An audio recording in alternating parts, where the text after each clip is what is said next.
जय जगन्नाथ फ्रेंड सुश्री भक्ति YouTube channel रे मु आपनको स्वागत करूची। आज मु आपण मानक सहित शेयर करूची टेस्टी रेसिपी चिल्ली कोबी।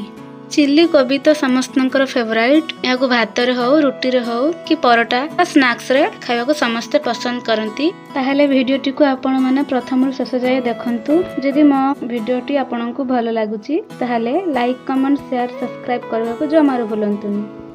चलंतु वीडियोटी को स्टार्ट करिवा। प्रथम मु दुईटी फूलकोबी को भल से धोई हलदी पानी रे सफा कर सारी। एठी आपण चाहिले व्हाइट कलर भी नहीं पारिबे, जेतु मो पाखरे दुईटी कलर थिला, जेतु गोटे येलो कलर एवं व्हाइट कलर, तो मु दुईटा रे इथिरे ऐड करची। आपण चाहिले खाली व्हाइट भी ऐड करि परिबे। फूलकोबी को एमिति मीडियम साइज रो काटि नेबे। देखंतु अधिक बड़ ना अधिक छोट एमिति साइज रो काटि नेछि। या पर आमे यार बैटर प्रस्तुत करबा। चलंतु स्टार्ट करिवा।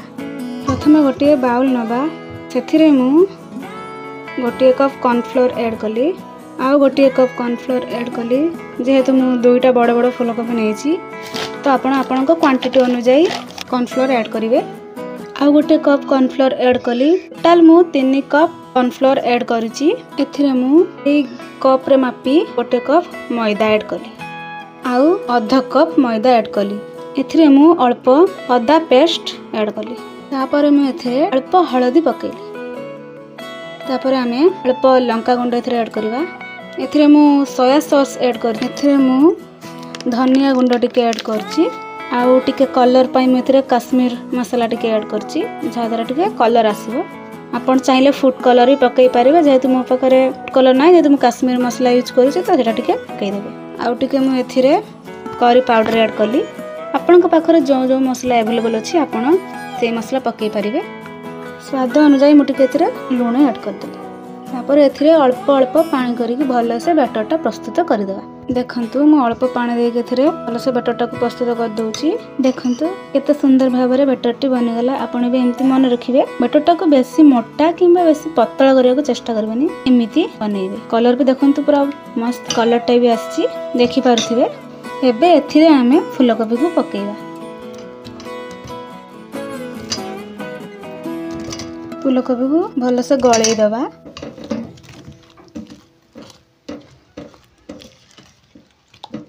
एबे हमें याकू भल से छाणी दबा। फूलकोबी चिप्स छाणीबा पई मु प्रथमे गोटे कढ़ाई रे अल्प तेल दे भल से गरम कर देछि। तो एबे सेथिरे हमें गोटे गोटे करी सब फूलकोबी को पकेइबा।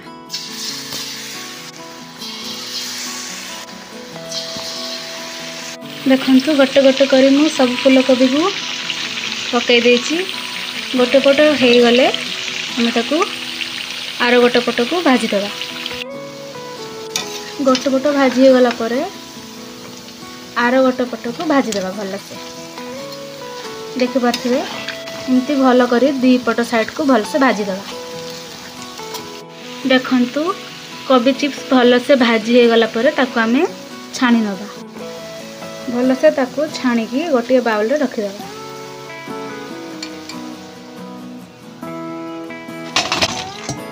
एमिति आमे बाकी रही जाइथिबा फूलकोबी को भल से छाणी नबा। गोटे पट भाजी हो गला परे आ गोटे पट को आमे भल से ताकू उल्टे भल से भाजी दबा।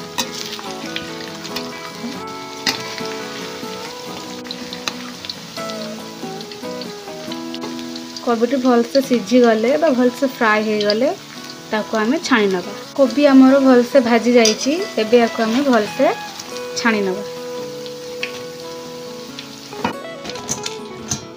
देखंतु फूलकोबी चिप्स हमरो रेडी हो गला। एबे हमें नेक्स्ट प्रोसेस को जिबा।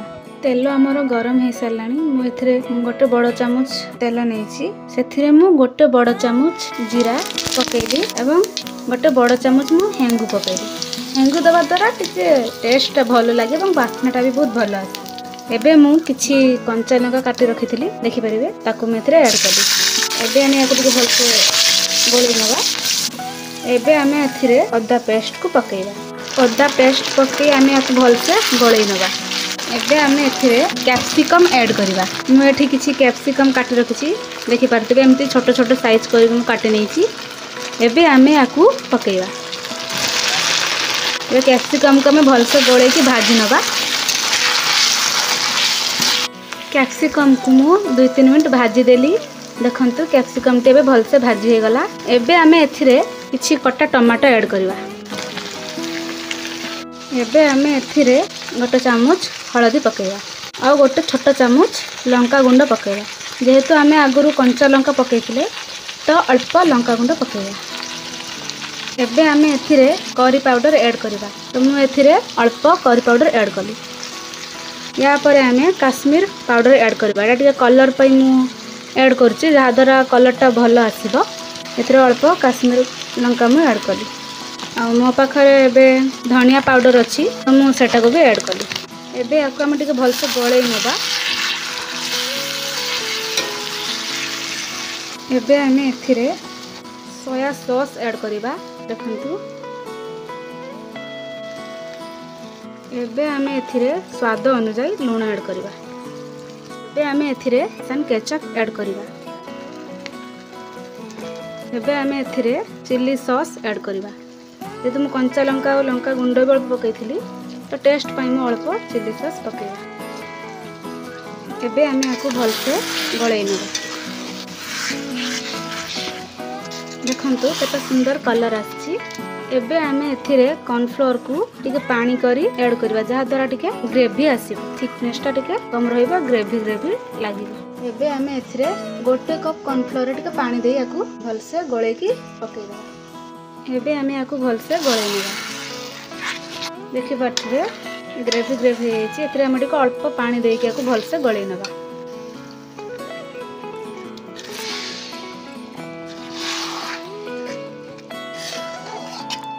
देखंतु ग्रेवी हमर पूरा बढ़िया कलरफुल देखाउछि ए गलानी। एबे आमे एथिरे छाणी के रखिथिबा फूलकोबी चिप्स को पकेइबा।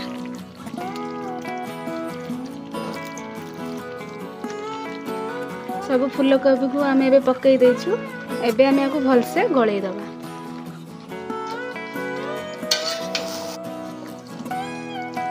एबे आमे फूलकोबी चिप्स को भल से गळै नेछे।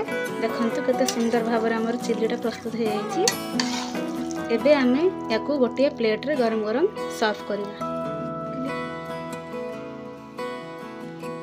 एबे आमे याको गोटे प्लेट को सर्व कर देबा।